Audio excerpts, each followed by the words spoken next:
11 है ना, 12 है, 12 2 2।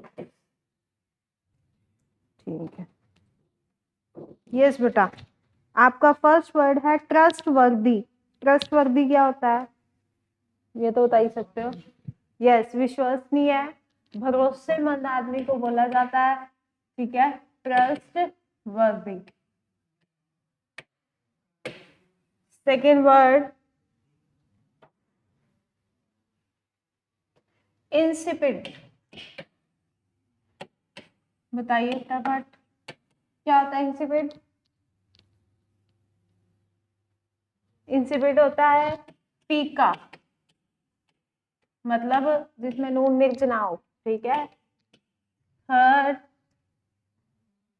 थर्ड वर्ड है बेटा एम्प्लीफिकेशन। जैसे होता है ना किसी चीज को बढ़ाना, आपको मैंने इसको मॉडिफाई का मॉडिफाई क्या होता है, मॉडिफाई होता है शांत करना। ठीक है। और एक वर्ड करवाया था मैंने आपको, आई थिंक ऑगमेंट। ऑगमेंट करवाया था, क्या होता है? हाँ, बढ़ाना, इंक्रीज करना, यही इसी का सिनोनिम है एम्प्लीफिकेशन, यानी कि किसी चीज को बढ़ाना या फिर इंक्रीज करना। ठीक है। मॉडिफाई वर्ड अगर निकल गया है तो हम देख लेते हैं। मॉडिफाई, मॉडिफाई का मतलब क्या होता है बेटा? शांत करना। इसका सिनोनिम एक और होता है बेटा पैसिफाई। ठीक है। फिफ्थ वर्ड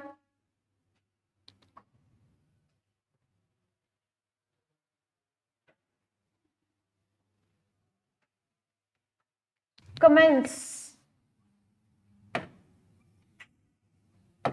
बिगिन का सिनोनिम होता है, इसका मतलब होता है शुरुआत करना, स्टार्ट करना। ठीक है। Sixth word commend.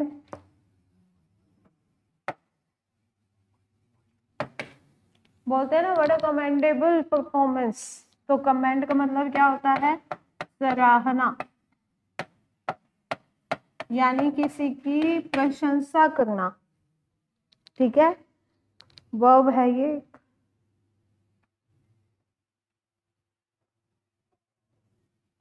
सबमिट करवा दिया था, SUMMIT।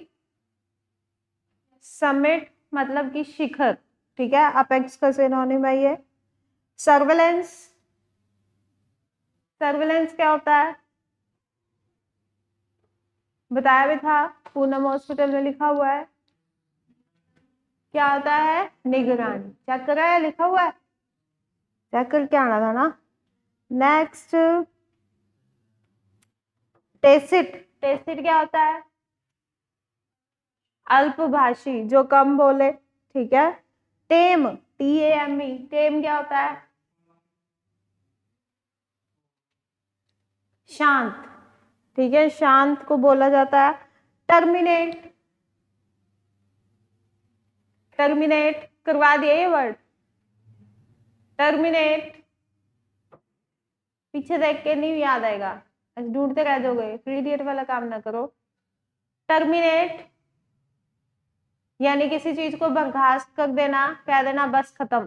ठीक है, जब कोई चीज खत्म हो जाए, दी एंड हो जाए, तो हम उसको टर्मिनेट बोलते हैं। एक होता है टर्मिनल। टर्मिनल क्या होता है? वो नाउन है। हाँ, साइंस में होता है, एंड पॉइंट को बोला जाता है टर्मिनल। ठीक है। इसके बाद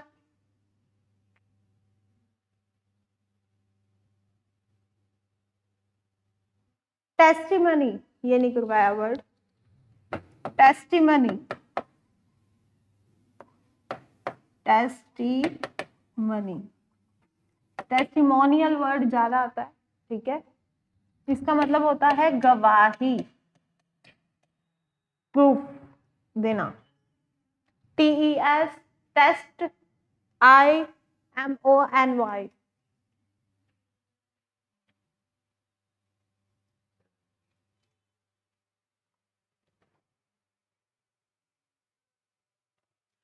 स्पेल बाउंड, 8th वर्ड है आपका स्पेल बाउंड। स्पेल बाउंड मतलब कि सेंटेंस बोलती हूँ, I was spellbound after looking at that beautiful girl. I was spellbound after looking at that beautiful girl. Spellbound मतलब कि मंत्र मुग्ध हो जाना, बस पता ही नहीं लगना क्या हो जा रहा है आपके साथ में। ठीक है, 9th वर्ड स्टार्टल वर्ब करवा दी थी मैंने आपको, startle, STARTLE। Yes, very good, हैरान होना, सही पढ़ रहा है अब ये बच्चा, क्लैपिंग कर दो इसके लिए एक बार। आए हाय, चलो नेट में ऐसे कहती हूँ, फिर आपके पापा मम्मी को बोलती इसका रिचार्ज नहीं कराना, देखना ये जॉब लगेगा फटाफट, सच में लगेगा। तो देखो इससे कम ही पता लग रही है। एक बार मैंने ना स्टोरी पढ़ी थी, मैं उस टाइम पे मतलब लाइक शायद मैं कॉलेज में थी, तो उस टाइम पे मैंने देखा, सुनो क्या थी वो स्टोरी, व्हाट्सएप पे ही आई थी।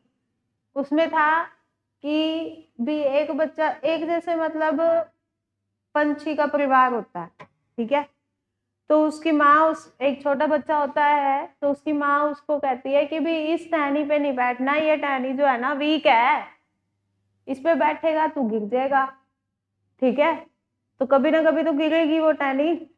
तो क्या हुआ, उसने मतलब उसका बच्चा वही जिद्दी, रोज की रोज, जैसे कि हमारी इच्छा हमेशा रोज की रोज होती है इंस्टाग्राम चलाने की, व्हाट्सएप चलाने की, है ना, मम्मी तो कहते हैं ना कि भी व्हाट्सएप नहीं चला, इंस्टाग्राम ना चला, फोन वही घुसा रहता है, क्या है फोन में ऐसा, मुझे भी बता दे मैं भी देखूंगी, है ना। तो बहुत सारी ऐसी चीजें मम्मी बोलती है, तो उसकी मम्मी भी बोलती थी कि भी इस टहनी पे नहीं बैठना। तो उसकी वही इच्छा जैसे हमारी होती है व्हाट्सएप चलाने की, थोड़ी थोड़ी देर बाद व्हाट्सएप चला लिया, इंस्टाग्राम चला लिया, कुछ है नहीं फिर भी चेक करना है ना, तो वो भी बैठ जाता था वहां पे। तो फिर उसने क्या किया, मतलब वहीं पे बैठता था, उसकी माँ को परेशानी होती थी। तो एक दिन क्या हुआ कि ऑटोमेटिक भगवान की तरफ से ही, मतलब क्या हुआ, तूफान आया और वो टहनी क्या हो गई, टूट गई। जब वो टहनी टूट गई ना, फिर उसका उस बच्चे का जो प्यार था उस टहनी के साथ वो अपने आप ही टूट गया। ठीक है, तो यहाँ तक कहानी खत्म होगी। तो इससे क्या सीखने को मिला, सिर्फ इतना सीखने को मिला कि भी जो चीज आपको पता है कि तंग कर रही है, हम नहीं कंट्रोल कर पा रहे हैं इस पे, ठीक है, तो उस चीज को खत्म ही कर दो एक बार, दी एंड। जैसे कि अगर आप व्हाट्सएप ज्यादा चलाते हो ना, तो व्हाट्सएप अनइंस्टॉल कर दो, ठीक है, एक दिन दिक्कत आएगी, 2 दिन आएगी, 3 दिन आएगी, पर धीरे धीरे आपको आदत हो जाएगी, ठीक है। इसी तरीके से अगर आपको लगता है कि भी मैं नेट ज्यादा यूज करता हूँ, ऑफलाइन नहीं पढ़ता हूँ, तो रिचार्ज क्यों कराना है, एक तो पैसे भी बचेंगे और दूसरा हमारा जॉब भी लगेगी, ठीक है। तो जो आपके अंदर कमी है ना, उस चीज को वहीं पे ही बिल्कुल एक बार टर्मिनेट कर दो। आपको अगर लगता है ना कि ये जो दोस्त है ना मेरा, ये सत्यानाश कर रहा है और वो पीछा भी नहीं छोड़ रहा है, तो उसको सीधा ब्लॉक लिस्ट मारो, सीधा उसके मुंह पे बोल दो कि भाई मेरे से दूर है। उसको एक दिन प्रॉब्लम होएगी, 2 दिन होएगी, 3 दिन होएगी, चौथे दिन कहेगा जा। और फिर जब आप जॉब लग जाओगे, फिर चाहे वही दोस्त के साथ जपियां पाते फिरो। समझ रहे हो मेरी बात को, मैं क्या समझाना चाह रही हूँ, कि बेटा आपको जहां पर कमी लग रही है कि भी हाँ ये चीज दिक्कत दे रही है, हर एक बंदे को कोई ना कोई चीज दिक्कत देती है, हर एक बंदे को, ठीक है। अब जैसे मैं हूं, अब मेरे से नहीं मतलब सेट हो पा रहा है आफ्टर मैरिज, लेकिन मैं ट्राई करती हूँ कि यहाँ पे ऐसे कमी दूर कर लूं, ठीक है। तो अपने आप को थोड़ा सा ध्यान दो कि हम कहाँ पर पीछे चल रहे हैं, उस चीज को काट दो बस सीधा, ठीक है। तो ये काम करना शुरू करो। तो स्टार्टल का मतलब क्या होता है, हैरान कर। 10 एक और करेंगे हम वर्ड, सबड्यू, बताया था ये वर्ड भी, वर्ब है ये, सबड्यू, SUBDUE। सबड्यू मतलब कि नियंत्रित, कंट्रोल, वर्ब है ये एक, ठीक है। यस, बताइए बेटा। मॉलिफाई मतलब कि शांत करना। एक बार मैं बोल रही हूँ, ट्रस्टवर्दी यानी कि विश्वसनीय। क्रेडिबल भी इसका सिनोनिम हो सकता है, अच्छा वर्ड है क्रेडिबल, बहुत बार देखने को मिला एडजेक्टिव के पॉइंट ऑफ व्यू से। ट्रस्टवर्दी, क्रेडिबल, रिलायबल वर्ड भी, हाँ बिलीवेबल, रिलायबल भी आता है इसका सिनोनिम। इंसिपिड, इंसिपिड मतलब कि फीका। एम्प्लीफिकेशन, ऑगमेंट, दोनों का मतलब क्या होता है, इंक्रीज करना। मॉलिफाई, ये एम्प्लीफिकेशन पता नहीं क्यों तुम भूल जाते हो, जैसे वो नहीं होता वो फिर तुम मेरी मैं तेरा एम्पलीफायर, तो वो उसमें जो एक एम्पलीफायर यूज तो करते ही है ना आप, वूफर तो होंगे घर पे, मतलब चलो और नहीं तो टीवी तो है ही, तो टीवी में भी एम्पलीफायर्स लगे होते हैं। आवाज जो कम ज्यादा आप कर लेते हो वो कैसे कर लेते हो, साइंस पढ़ते हो ना, तो साइंस में आप सबसे पूछो कि एम्पलीफायर क्या होता है तो वो बताएंगे कि कहाँ कहाँ पे लगे होते हैं। सारे जो ये डेक सिस्टम होते हैं सभी में लगा होता है, ठीक है। क्योंकि अब जैसे अगर मान लो मैं भी अगर बोल रही हूँ, कभी आपने नोटिस किया और रिकॉर्ड करते होते हो आप, तो कभी वो वॉइस नोट ऊपर चला जाता है फिर नीचे आ जाता है फिर ऐसे, फिर अगर मैं चुप हो जाऊं तो बिल्कुल सीधी लाइन सी आ जाती है। कभी नोटिस किया वो, किया होगा। तो वो क्या है, वो एम्पलीफिकेशन है, वॉइस का एम्पलीफिकेशन है। जहां पर वॉइस आ गई वहां पे एम्पलीफिकेशन आएगा ही आएगा, ठीक है। तो ये नोट्स होते हैं बेटा। मॉलिफाई मतलब शांत करना, स्पेसिफाई शांत करना। कमेंट्स या बिगिन मतलब कि शुरुआत करना। कमेंड यानी कि सराहना करना। टेस्टिमनी यानी कि गवाही। स्पेल बाउंड यानी कि मंत्रमुग्ध होना। स्टार्टल यानी कि हैरान होना, वर्ब है ये। सबड्यू, सबड्यू मतलब कि नियंत्रित होना, करना, कंट्रोल करना, ठीक है। तब मैं इसको इरेज करती हूँ।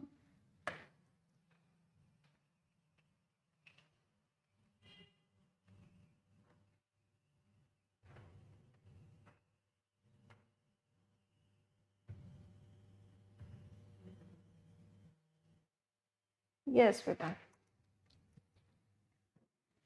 स्पेल बाउंड, सभी बोलेंगे spellbound, trustworthy, credible, mollify, amplification, augment, commend, सराहना, कमेंस शुरुआत करना, testimony, spellbound, subdue, startle, trustworthy, augment, specify, commence, credible, विश्वसनीय, स्टार्टल, टेस्टिमनी, गवाह, ठीक है। तो अब हम अपने टॉपिक की तरफ चलते हैं बेटा। हमारे सच मैंने आपका टेस्ट लेना था, कोई बात नहीं टेस्ट ले लेंगे, लेकिन उससे पहले हम अपने टॉपिक की तरफ चलते हैं। सर को मैंने बोला था टेस्ट में उनको बना के दे दूंगी, उसमें आपके 3 ही टॉपिक आएंगे, नाउन का, वॉइस का, नरेशन का, ठीक है।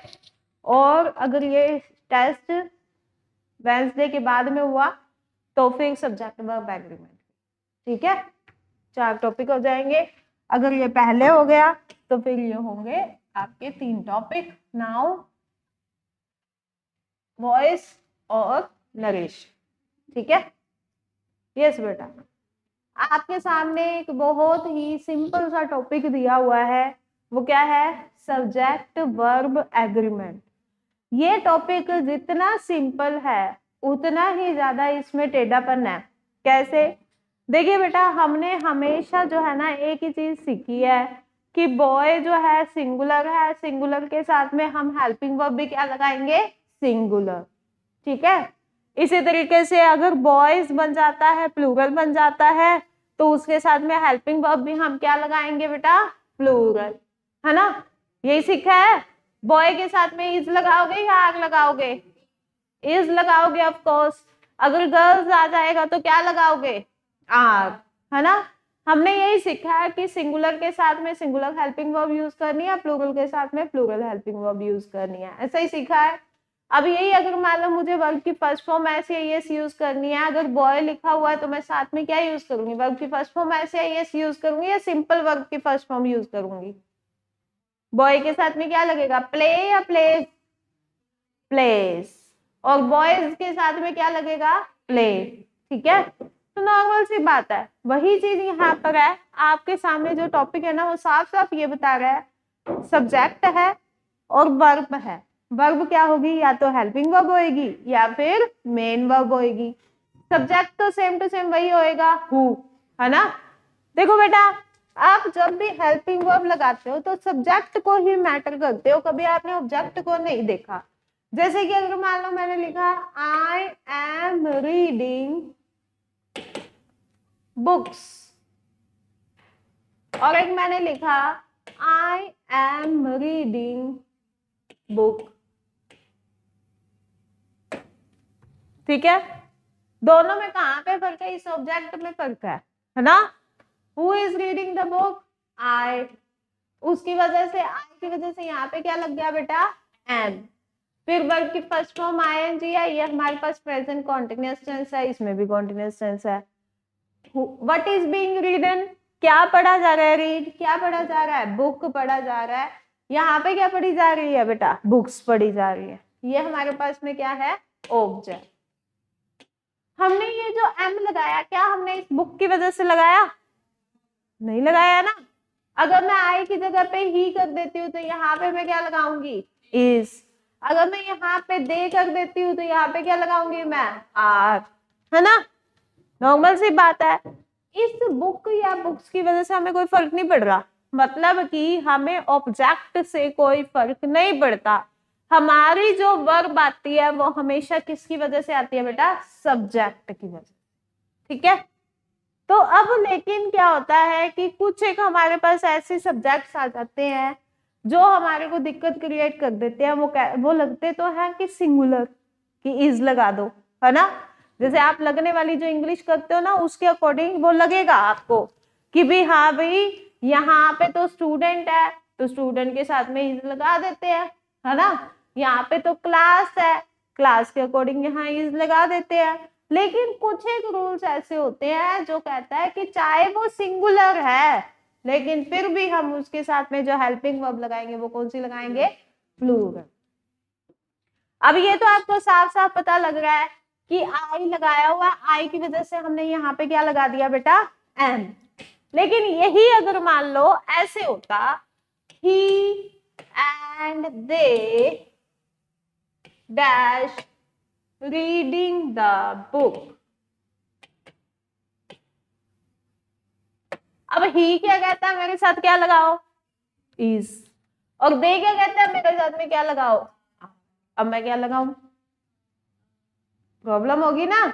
अब यही अगर मान लो मैंने यहाँ पे द लगा दिया, यहाँ पर भी द लगा दिया और यहाँ पे लिख दिया, जैसे अगर मैं चेंज कर रही हूँ रोहन एंड सोहन कर दिया, अब यहाँ पे क्या लगाऊं वही मैं। अब यही अगर मान लो मैंने ऐसे कर दिया द रोहन एंड सोहन, अब मैं यहाँ पे क्या लगाऊं। अब यही अगर मान लो मैंने ऐसे कर दिया the Rohan and the Sohan, अब मैं क्या लगाऊं।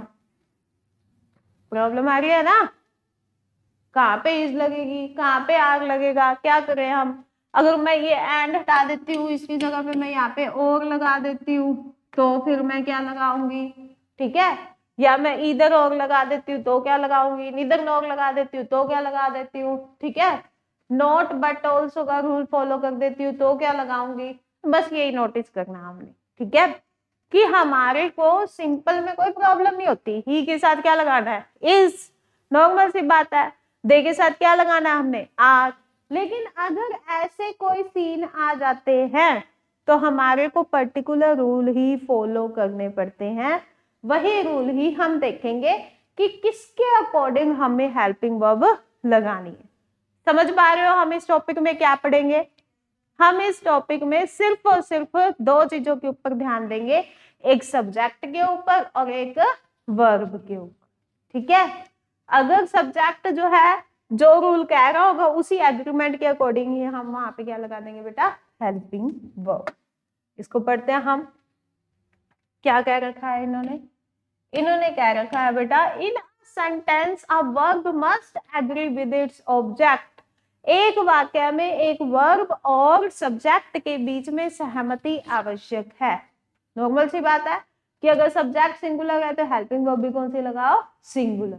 इनमें एग्रीमेंट बहुत जरूरी है। आगे क्या लिख रखा है, यदि सब्जेक्ट सिंगुलर है तो वर्ब भी क्या होगी, सिंगुलर, और यदि सब्जेक्ट प्लूरल है तो वर्ब भी क्या होगी, प्लूरल। सब्जेक्ट वर्ब एग्रीमेंट अंग्रेजी भाषा का सबसे महत्वपूर्ण भाग है। किसी भी वाक्य की शुद्ध रचना के लिए इस सर्वमान्य नियम के है, कुछ एक्सेप्शन है वो हम पढ़ेंगे, ठीक है। शुद्ध हिंदी नहीं पढ़ते हम। ये दे रखे हैं इन्होंने। आगे देखिए क्या दे रखा है, करेक्ट यूजेज ऑफ वर्ब। अब हम ध्यान से पढ़ते हैं क्या दे रखा है।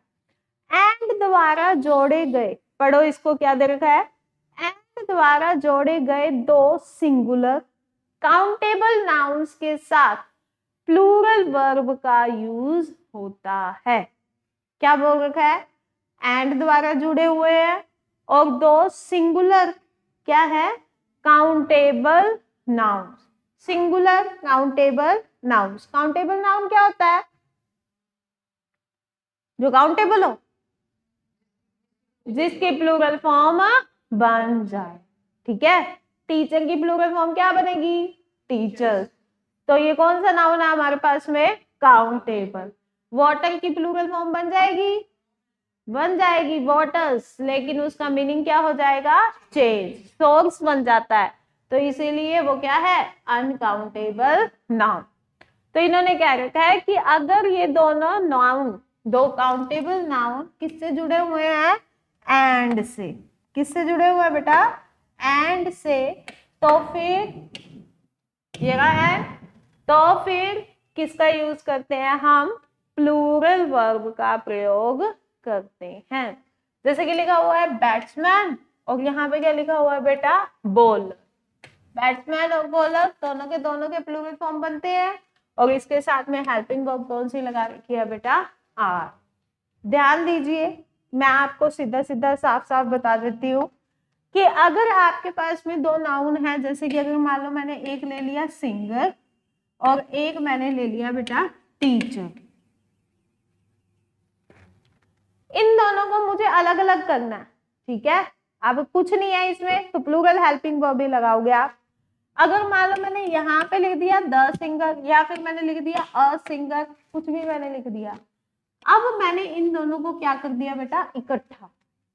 एक ही अगर मैंने आर्टिकल यूज कर दिया तो मैंने इनको इकट्ठा कर दिया, तो मैं हेल्पिंग वर्ब ऐसे केस में क्या लगाऊंगी, इज, यानी कि सिंगुलर। रूल ये है एक्चुअल में, ठीक है, तो कंफ्यूज नहीं होना है। अगर मान लो मैंने इन दोनों को अलग अलग कर दिया, यहाँ पे द लगा दिया और यहाँ पर भी मैंने द लगा दिया, अलग अलग हो गए ना, तो दो हो गए, तो अब हेल्पिंग वर्ब क्या लगाऊंगी मैं, आर। ये रूल कहता है, ठीक है। समझ गए, कंफ्यूज तो नहीं होगे। फॉर एग्जाम्पल मैंने बोल दिया रोहित एंड सोहित, क्या लगाऊंगी, आर। मैंने बोल दिया the Rohit and Sohit, is.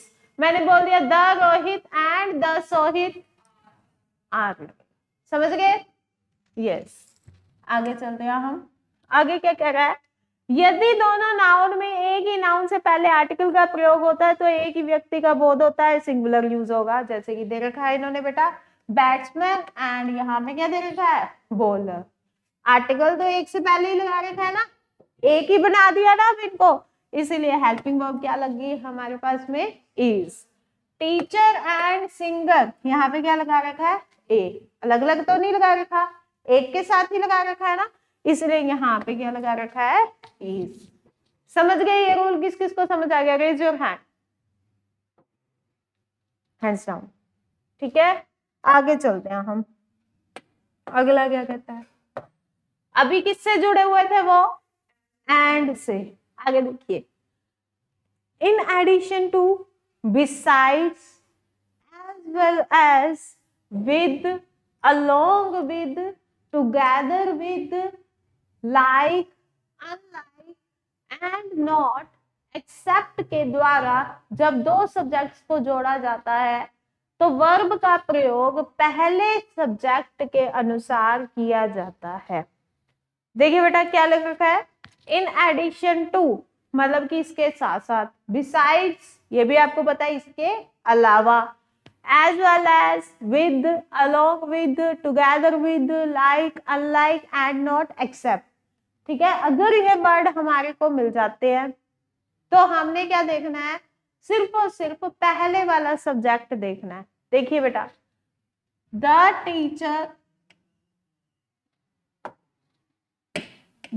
Teacher and note, यहां पे क्या है, एंड नोट द स्टूडेंट्स। अब देखिए अलग अलग द यूज करेंगे ना, पीछे वाले में हमने क्या किया था, यही किया था ना, अगर अलग अलग द यूज कर दोगे, अलग अलग ए यूज कर दोगे, अलग अलग एंड यूज, मतलब एंड यूज कर दोगे, तो फिर हमें क्या करना है, हेल्पिंग वर्ब प्लूरल, ऐसे ही करना था। लेकिन अब देखो अलग अलग यूज कर रखा है, लेकिन एक इस वर्ड ने, एंड नॉट ने, यहाँ पे रूल पलट दिया।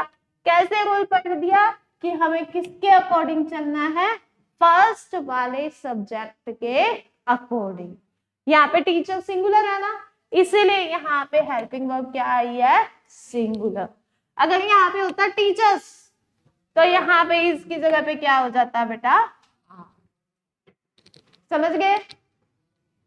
जब दो सब्जेक्ट एंड से जुड़े हुए हैं तो हमने सिर्फ ये देखना है कि उसके साथ में आर्टिकल कहाँ लगा हुआ है। अगर कोई आर्टिकल नहीं लगा हुआ, प्लूरल, ठीक है। अगर एक के साथ आर्टिकल लगा हुआ है तो फिर सिंगुलर, दोनों के साथ में आर्टिकल लगा हुआ है तो फिर प्लूरल। लेकिन अगर वर्ड आ जाते हैं in addition to, besides, as well as, along with, together with, like, unlike and not, except, तो फिर हमें किसका ध्यान रखना है, सिर्फ और सिर्फ फर्स्ट सब्जेक्ट का, मतलब कि जो पहले आया हो।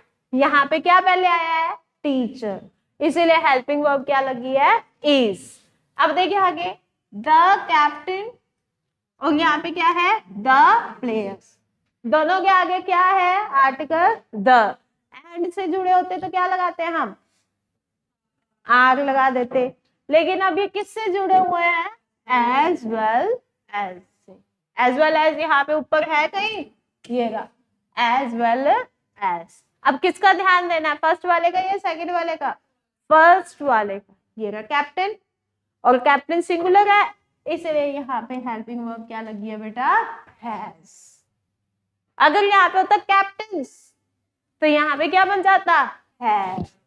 यहाँ पे चाहे प्लेयर आए, प्लेयर्स आए, कुछ मर्जी आए, हमें कोई फर्क नहीं पड़ता। हमें किससे फर्क पड़ता है, सिर्फ और सिर्फ फर्स्ट सब्जेक्ट से। समझ गए सभी के सभी, क्या रूल पढ़े हमने, आप मुझे हेल्पिंग वर्ब बताते जाइएगा, ठीक है।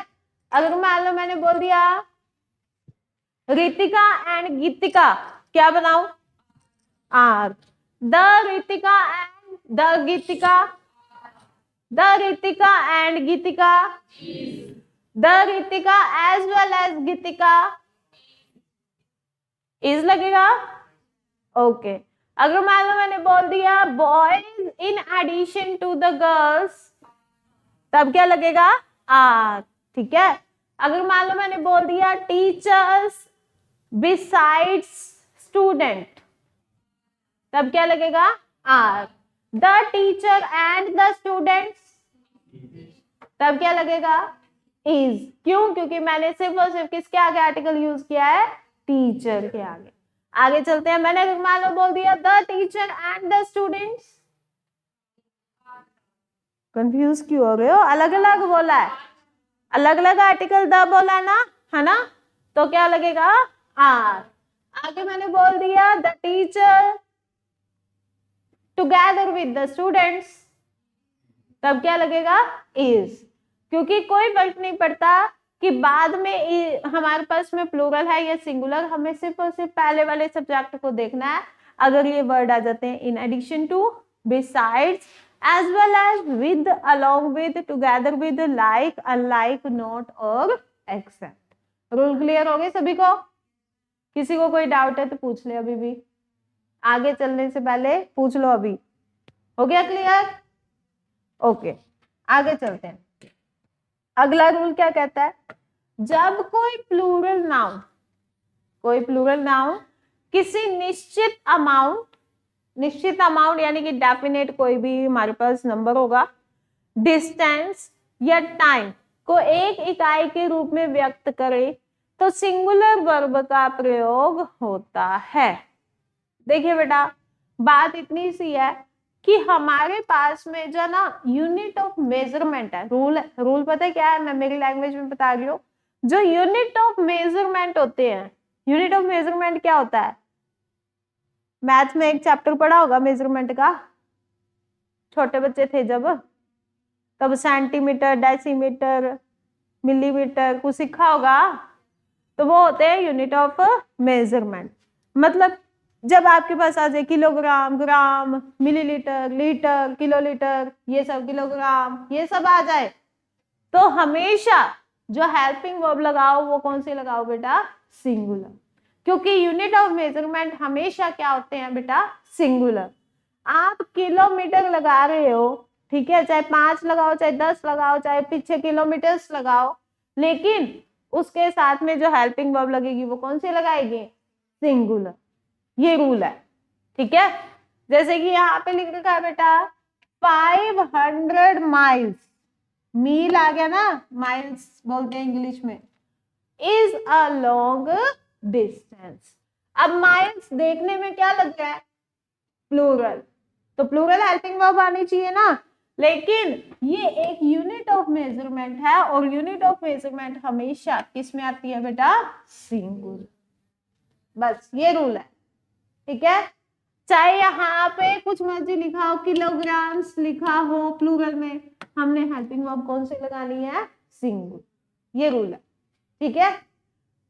नेक्स्ट वेरी इंपॉर्टेंट रूल बेटा, बहुत बार देखने को मिला एग्जाम में, ईदर और नीदर नॉर। बेटा मैं अपनी स्पीड बहुत ही कम रख रही हूँ, ठीक है।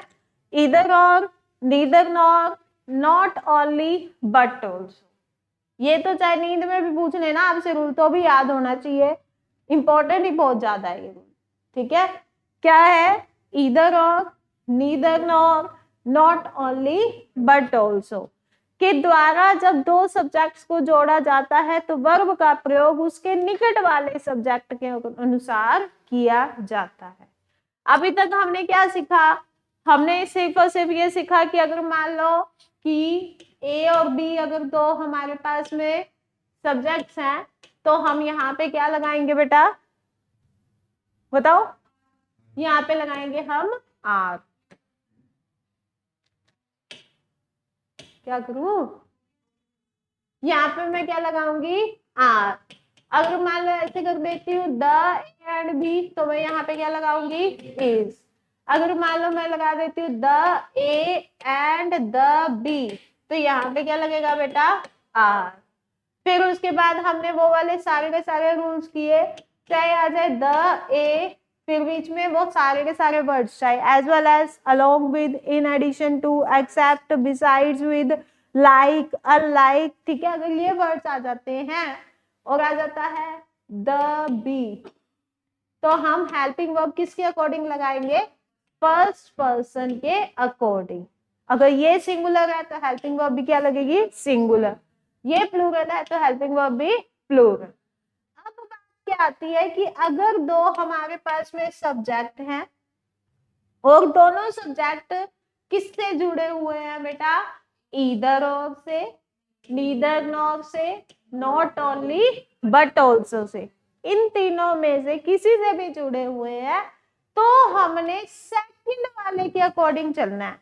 इन्होंने ये कहा है पास वाले के अकॉर्डिंग। देखो हेल्पिंग वर्ब कहाँ पे लगाएंगे हम, इनके बाद ही लगाएंगे, बी के बाद में ही लगाएंगे ना, तो पास में क्या है, बी होएगा, हमेशा सेकंड पर्सन ही होगा ना पास में, तो हमने किसके अकॉर्डिंग लगानी है बेटा, सेकंड वाले सब्जेक्ट के अकॉर्डिंग, ये रूल कहता है। अगर बी प्लूरल है तो हेल्पिंग वर्ब क्या जाएगी, प्लूरल। अगर बी सिंगुलर है तो हेल्पिंग वर्ब क्या जाएगी, सिंगुलर। समझ गए? जैसे रूल देखते हैं, ईदर ही और his friends। ये दो नाउन है हमारे पास, he और his friends। चाहे नाउन है चाहे प्रोनाउन हो, कुछ मर्जी हो।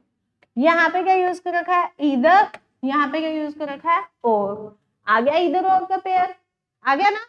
अब किसके अकॉर्डिंग चलना है, हमने सेकंड वाले के अकॉर्डिंग। सेकंड में क्या है, फ्रेंड्स, प्लूरल है तो हेल्पिंग वर्ब भी क्या लगाई है हमने, प्लूरल।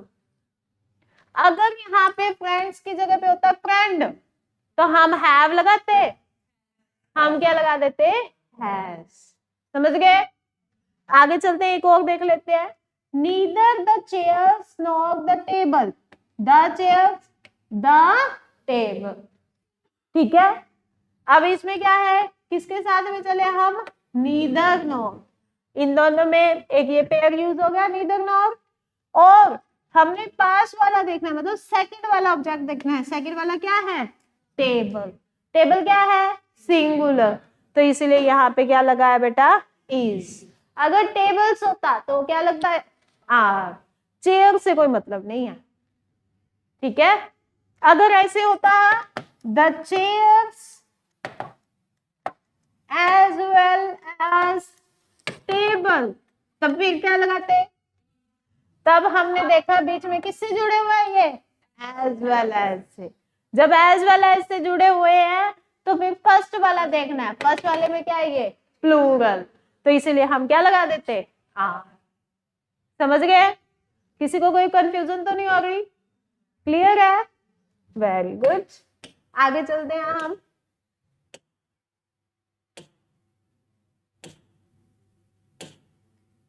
क्या हो गया, यस,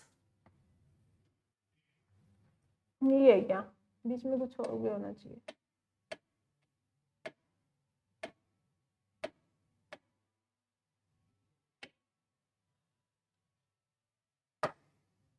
एक पेज मिसिंग लग रहा है मुझे।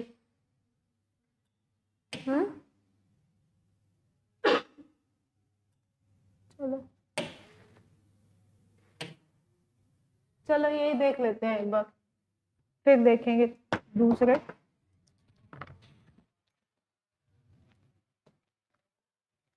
क्या लिख रखा है बेटा, वो तो रूल समझ में आ गया आपको। एक रूल और पढ़ लेते हैं, क्या है, अनरियल पास्ट या अनफुलफिल्ड विश को व्यक्त करने के लिए if I wish, as if, as though, if only आदि के साथ सिंपल पास्ट टेंस का प्रयोग होता है। ठीक है, सिंपल पास्ट टेंस और साथ में क्या लिख रखा है, समानतः वर्ब। ठीक है, देखिए क्या लिख रखा है, I wish I were a millionaire, if I were a millionaire, I would help them। देखिए बेटा, बात इसमें कहानी क्या है, वैसे तो हम आई के साथ में क्या लगाते हैं, एम लगाते हैं। पास्ट में चलोगे तो क्या लगाओगे, was लगाओगे या नहीं। I was playing, I was eating ice cream, I was doing this, I was doing the household chores। हर जगह पे हम was लगाते हैं, है ना। लेकिन अगर मान लो कोई एक ऐसा सेंटेंस आ जाता है जो क्या हो, इम्पॉसिबल, या तो क्या हो, इम्पॉसिबल, या फिर कोई एक ऐसा सेंटेंस हो जिसको एक्वायर करना, मतलब जिसको प्राप्त करना जो है ना, बहुत ही क्या हो, मुश्किल, तब हमने आई के साथ में क्या लगा देना है, वर्ब। ठीक है, ही के साथ भी क्या लगा देना हमने, वर्ब। शी के साथ भी हमने क्या लगा देना है, वर्ब। दे के साथ तो वर्ग लगता ही लगता है। ठीक है, मतलब कहानी इतनी सी है कि जैसे कि अगर मान लो मैंने कह दिया काश मैं लड़का होता, तब ये तो इम्पॉसिबल है ना, कितनी कोशिश कर लूं लड़का नहीं बन सकती ना, तो इम्पॉसिबल है। तो इम्पॉसिबल एक्ट के लिए मैं आई के साथ में क्या लगाऊंगी, वर्ब। ठीक है, अब यही अगर मान लो मैंने कह दिया काश मैं प्रधानमंत्री होती, चाहे मुश्किल है ना, लेकिन इम्पॉसिबल तो नहीं है ना, तो इम्पॉसिबल नहीं है लेकिन मुश्किल है वो चीज, तो ऐसे केस में मैं आई के साथ में क्या लगाऊंगी, वर्ब। काश मैं मिलेनियर होती, ठीक है, अब है तो पॉसिबल तो कर ही सकती हूँ, लेकिन है क्या, मुश्किल, तो इसीलिए आई के साथ में क्या लगाऊंगी मैं, वर्ब। समझ गए, ये छोटा सा रूल था, बाकी हम करेंगे कल। आज के लिए इतना ही, ज्यादा दिमाग पे जोर नहीं देना है हमने, ठीक है। Thank you so much, have a nice day.